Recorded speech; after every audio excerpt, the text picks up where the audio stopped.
Compound movements utilize multiple joints, multiple muscle groups. They're athletic, functional movements that require balance and coordination, as opposed to isolated movements that people think, oh, we'll build more muscle if I just focus on that hypertrophy, those slow movements on the way down. Just doing my bicep curls, for example, would be those isolated movements, right? And when we talk about these functional, powerful compound movements, we're talking jump squats, sprinting, deadlifts, power cleans, bench press, pull-ups, dips, etc.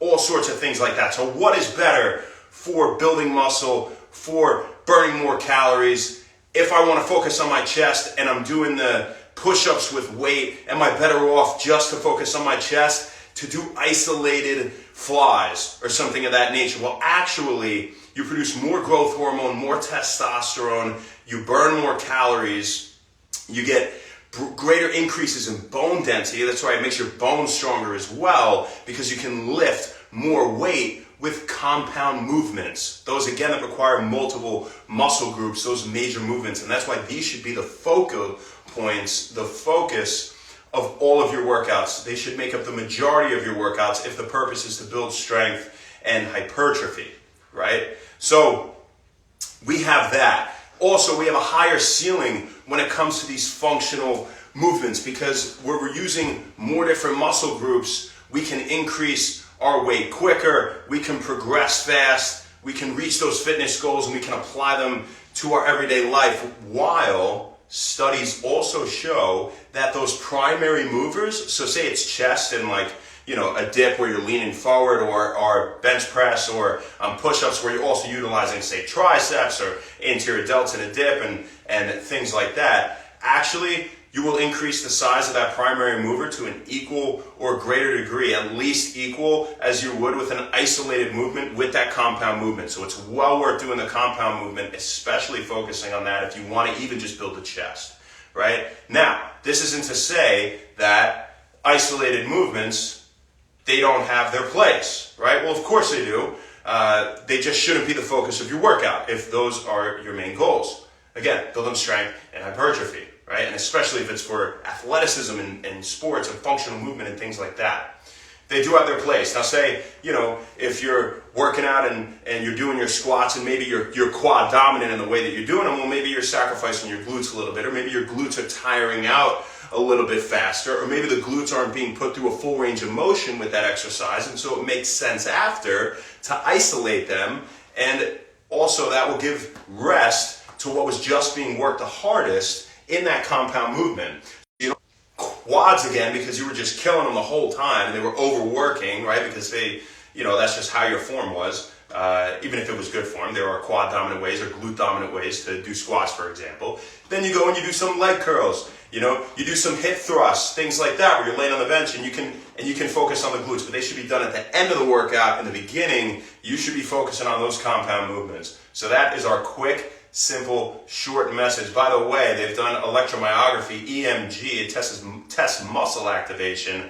That's one way they measured, how much the major muscle groups, the primary movers, were involved in compound movements, were being activated as compared to an isolated movement.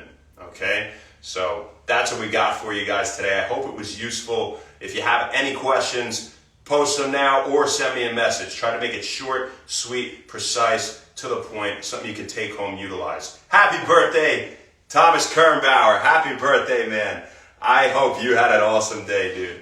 I think of you. I think of the noodler in rugby. I think of you just, oh, look at that. It's like the palm trees, my hair. I think of you taking a quick tap, finding ways to get tries in all sorts of different sneaky little ways at Stony Brook. Just noodling your way. We always called you the noodle, like a pool noodle, you kind of just slap through everyone, slip around. You definitely weren't the biggest guy, you weren't the fastest guy, but you had a lot of this, man. And you got a great this. So happy birthday to you, brother. I hope you had an awesome day today. This one's absolutely forever. Your day in the book of wellness. I'll see you sooner than later. What do you say? I hope. Let's see who we got on here. Say hi to the homies and we're going to get out of here. What's up, you guys? How you doing? Happy Sunday. Happy Sunday. It's Sunday. Kiba MD, how you doing? Robbie Fit Life. David Rosari. Zerenglam. Rodney. M. Shelton. Matt Gregg. Thank you, Rodney. Jess, what's up? Eli, Bliss Believer, Daniela, what up, Danielle? CHSNTS, what up, Maggie? Berlin Bad, how you doing? Brandon Malone, Trainer Dude, Bare Feet, Van Wilderness, what up, Tom? Always posting cool stuff, man. I love seeing where you're at. Yeah. You guys are so funny. I hope you have an awesome rest of your Sunday. Let me know if you have any questions again. I would be happy to answer them.